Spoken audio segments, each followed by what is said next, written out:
오늘 우리가 읽은 2장 말씀은 우리가 너무나도 잘 아는 장면입니다. 예수님께서 부활하신 후에 그리고 승천하신 후 합심하여 제자들이 기도할 때에 성령께서 그 오순절 날 강림하신 사건을 사도행전 2장은 기록하고 있습니다. 여기서 보면 성령님께서 제자들에게 임하신 모습이 매우 독특합니다.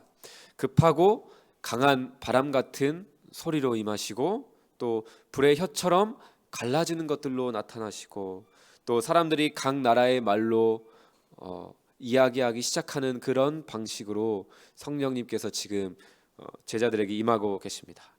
우리는 이런 장면들을 보면서 와, 신기하다. 그리고 그냥 단 한 번의 체험이지 특별한 체험이다, 대단한 사건이다 라는 정도로 이 본문과 성령이 임하시는 그 모습을 넘어갈 수도 있지만, 오늘은 이 사건에 머물러서 성령님께서 왜 지금 우리가 보는 것처럼 이러한 방식으로 초대교회에 임하셨는지 우리 함께 살펴보고자 합니다. 왜 성령님은 조용히 마음속에 그들에게 감동으로만 나타나신 것이 아니라 오늘 우리가 보고 있는 것처럼 바람처럼 불처럼 각종 방언으로 제자들에게 임하셨을까요?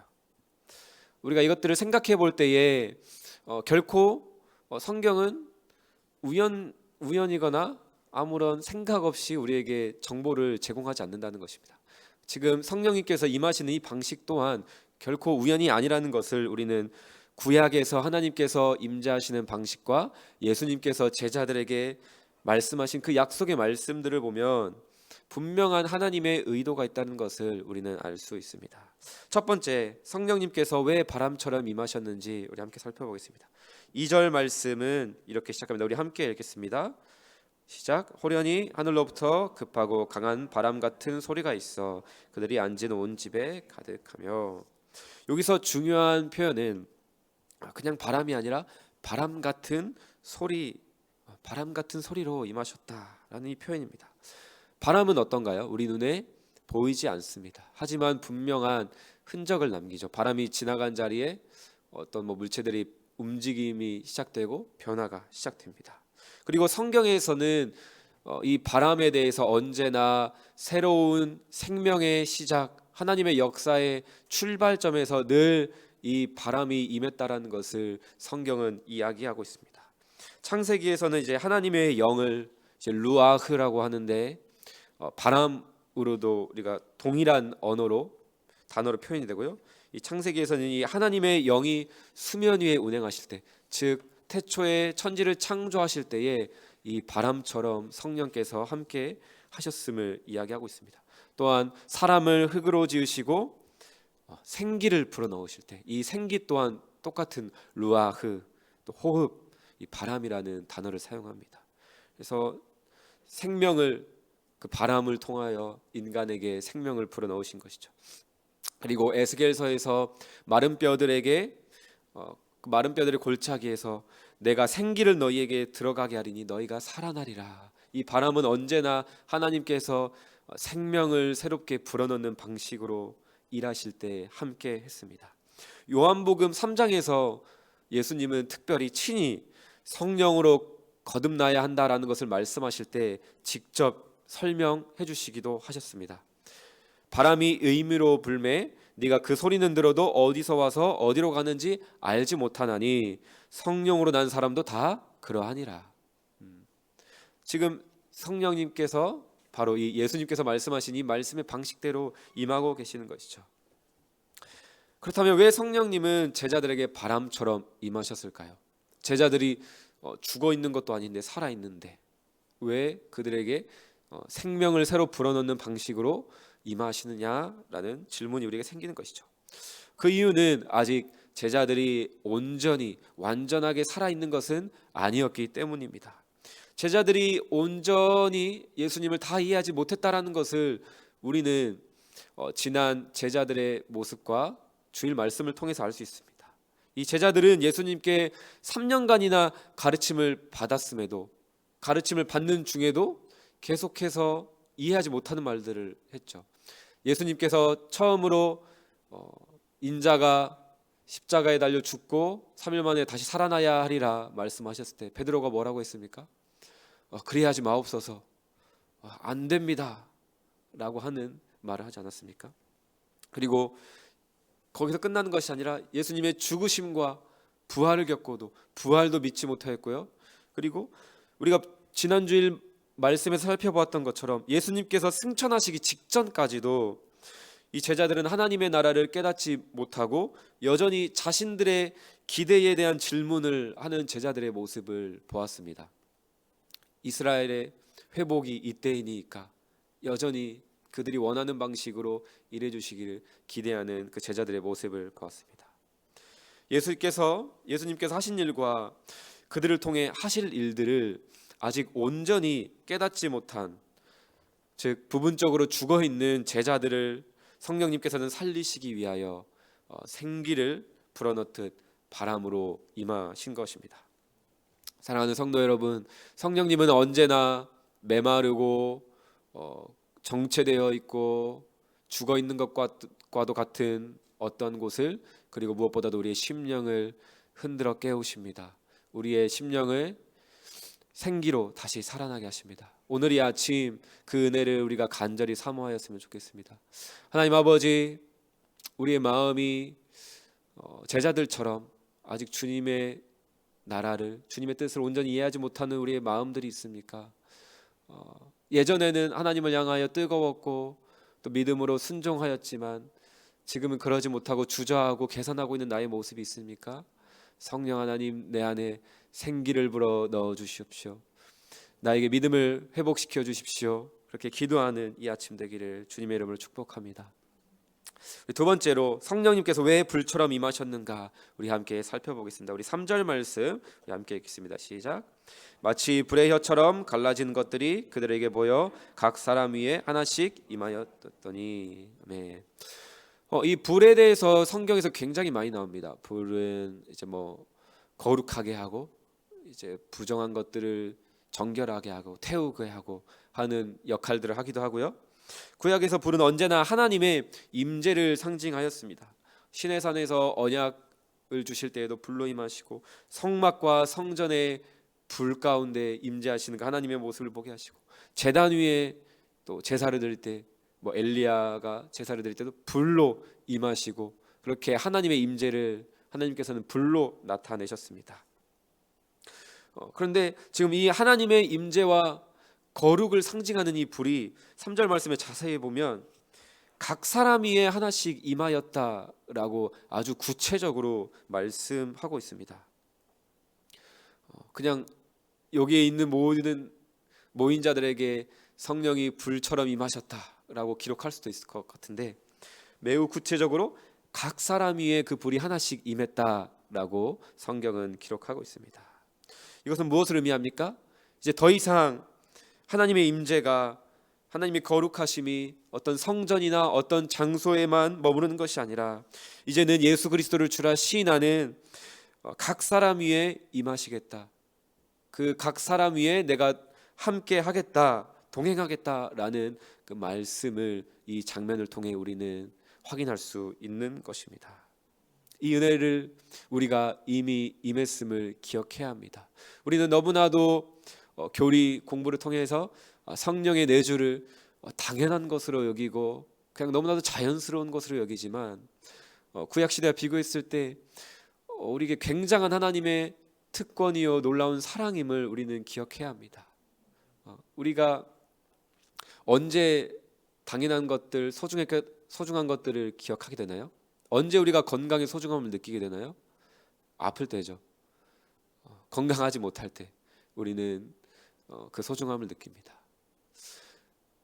우리가 그렇게 되기 전에 성령님께서는 택자들을 결코 떠나지 않으시지만 우리가 정말 적극적으로 성령 하나님의 도우심을 구하지 않고 그냥 있는 둥 마는 둥 그렇게 할 때는 또 조용히 계시죠. 우리의 그런 불순종과 자기 주도적인 모습도 내버려 두시고 기다리십니다. 그렇게 우리는 성령님이 나를 떠난 것 아닌가?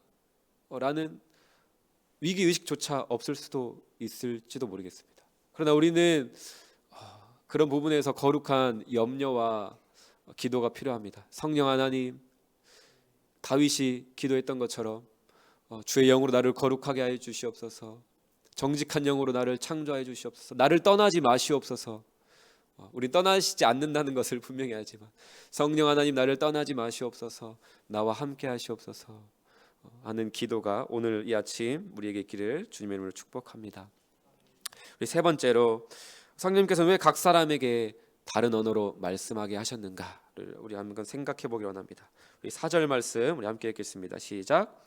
그들이 다 성령의 충만함을 받고 성령이 말하게 하심을 따라 다른 언어들로 말하기를 시작하니라. 네.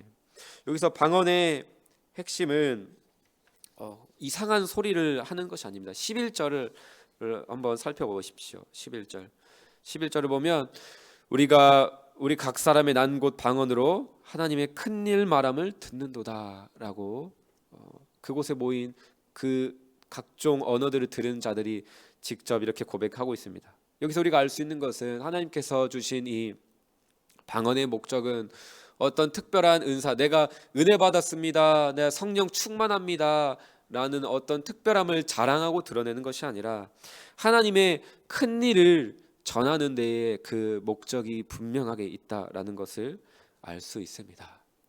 우리 모두 다 성령 충만함을 사모합니다. 성령 충만하길 원하죠. 그렇다면 우리는 질문해야 됩니다. 나는 왜 성령 충만하길 원하는가입니다.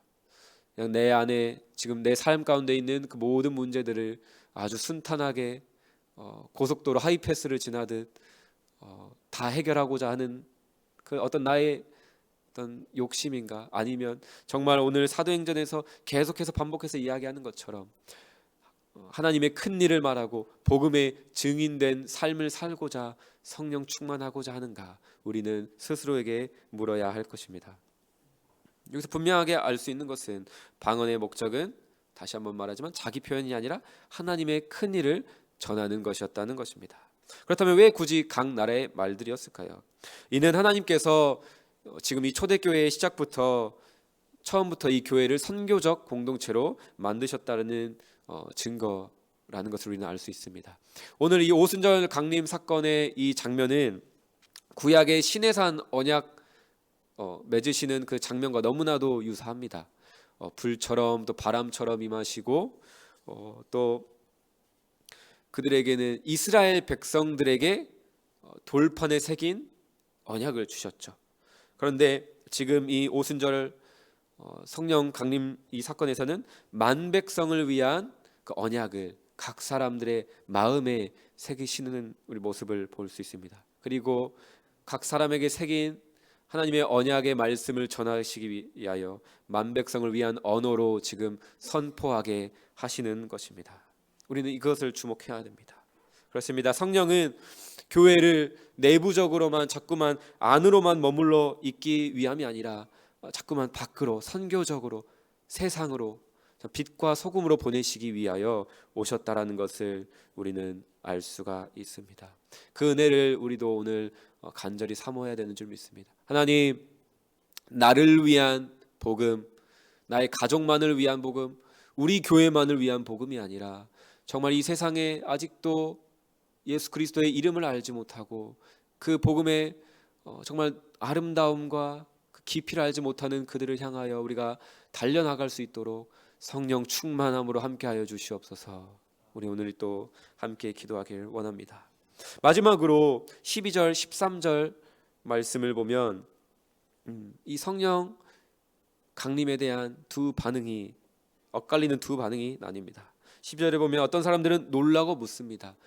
이 반응에는 1차적으로 경외심이 깔려 있는 것이죠. 이 어찌된 일이냐 말하면서도 어떻게 하나님께서는 이 나사렛 사람들을 통하여 이렇게 놀라운 일을 하실 수가 있지? 라는 경탄이 담겨 있는 것이죠. 그러나 어떤 사람들을 보면은 조롱하고 있습니다. 저들이 새 술에 취하였다.